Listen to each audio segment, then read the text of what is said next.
I thought I'd kind of give a brief overview of how the university academic year works, just because at UCL it is quite, let's say, it's quite complex, it's a bit complicated. So the first 3 weeks from September is you're at university and you're just training to be a teacher. You're learning basic skills and you're learning how to make lessons more fun essentially. And then for one day you will go to your placement school. You don't have any control over where you're sent.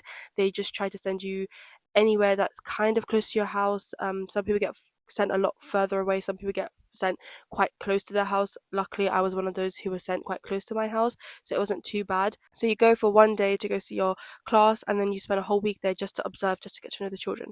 And then after this, you go back to university for 2 weeks just to talk about what you've learned and to further enhance your teaching abilities. So they teach you skills and key resources that you need as a teacher.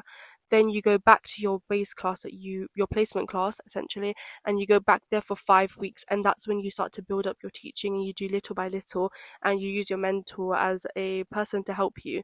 Then you go back to university for 1 week and you just once again go over everything that you learned and then learn more skills. Then you have a 3 week break and then you go back to your base class, your placement class for another 6 weeks. So that's what I'm on right now. I'm back at my placement class for another 6 weeks. And then after the 6 weeks are over, you then go back to university for 2 weeks. Then you have to go for 1 week to any school that you want just to observe a different setting. So it could be a secondary school, it could be a special needs school. You're just there to observe, you're not teaching, so it's a bit more relaxed. Then you're going back to university for 2 weeks. I assume it's to just learn a bit more. We do have assignments, we do have essays that are due in, just one essay to be fair, and you just go for that. So they basically explain how to do these assignments and stuff. And then you're going back to school, but not to your original placement school. It's a new phase during the summer where they send you to another school. Don't know where I'm going because they tell you literally the week of or the week before. So it's quite hectic, but I will be then going back to another school from I'd say April, after the Easter holidays are over, and for 2 months I will be straight there, no university, no anything. You're just at that school for 2 whole months and you're just teaching, and I guess you build up your teaching skills. So you start off quite small and then you build it till you're doing full lessons, full days, and then when that is over by July the 1st, like the first week of July, you're back at university just for 3-4 days. That's just to say your goodbyes, just to, talk about anything that you've learned, send in your last submissions, and that's the course completely over. And then I need to print all my classes. I am starting to do a lot of teaching. I'm doing a lot of maths, I'm doing a lot of English and other foundation subjects. So I need a lot of paper because I'm going to be printing away. I also need to stay on top of hydration. As a teacher, you're constantly talking, you're constantly raising your voice.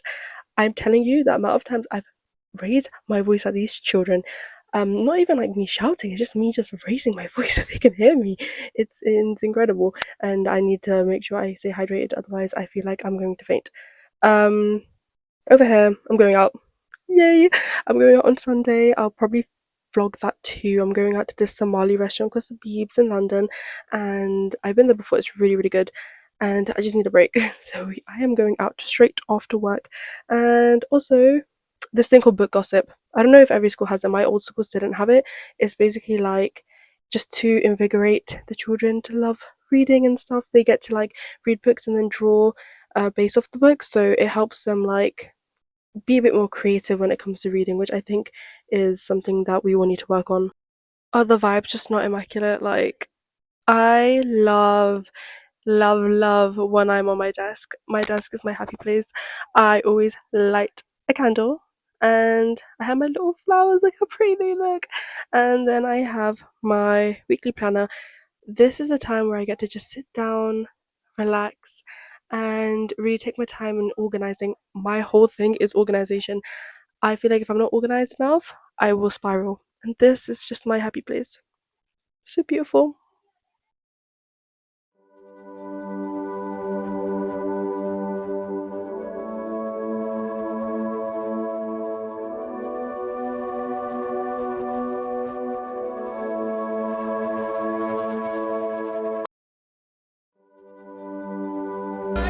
The path to my destiny When God has something for you, it doesn't matter who stands against it.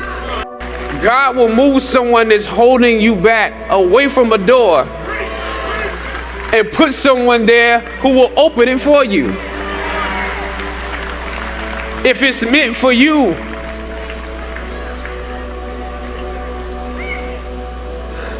I don't know what your future is, but if you're willing to take the harder way, the more complicated one, the one with more failures at first than successes, the one that has ultimately proven to have more meaning, more victory, more glory, then you will not regret it. Now, this is your time.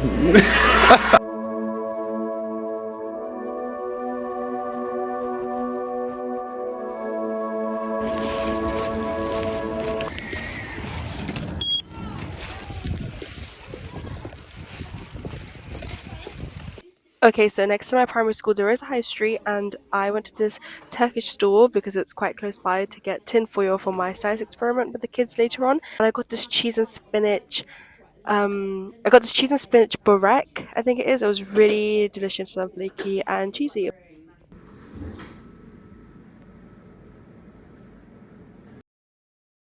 Okay, I'm just gonna voice over this because there was a lot of background noise.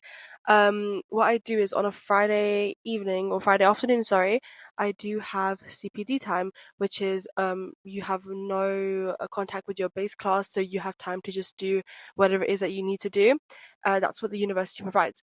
So anyway, I usually spend this time printing out for the next week, and I am teaching Monday and Tuesday all morning. I'm teaching both math and English. So I definitely needed to print that out because I find it quite hard to come in early in the morning to print out just because a lot of the teachers are there. They're all trying to trim, they're all trying to print. There's a huge queue. So doing it literally before the weekend, it's such a big relief on my mind. So I'm just here organizing it on our desk, what goes where and the different tasks for the different abilities. That's what B3, B2 stands for. But yeah, that's all my tasks.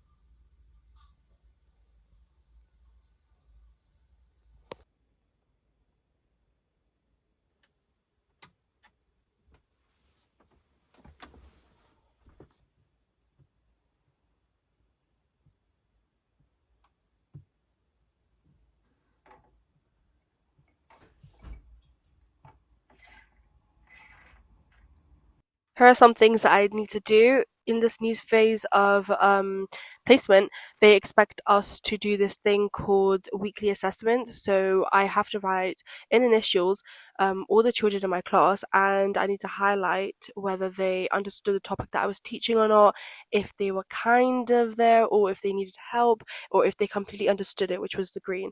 Um, this is really good to keep in mind just as a teacher because it allows me to go over which students definitely need more help. So all the reds, we did do an intervention for them. We did this thing called people conferencing where we took them to the side one on one and we re-explained the topic and had them try out a few more questions. Um, I recently just taught estimation, which was very hard for them because they've never accounted it before.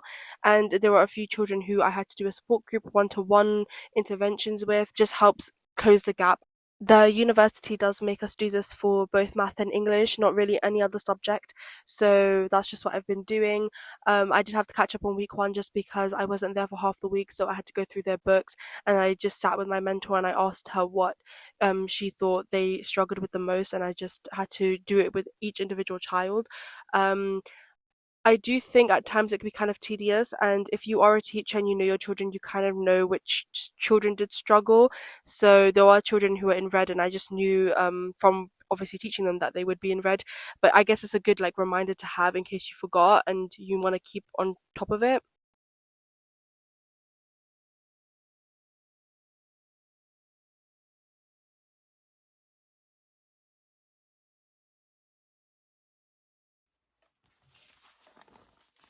So over here you can see the anonymized pupil initials that I have, so only I know who these children are.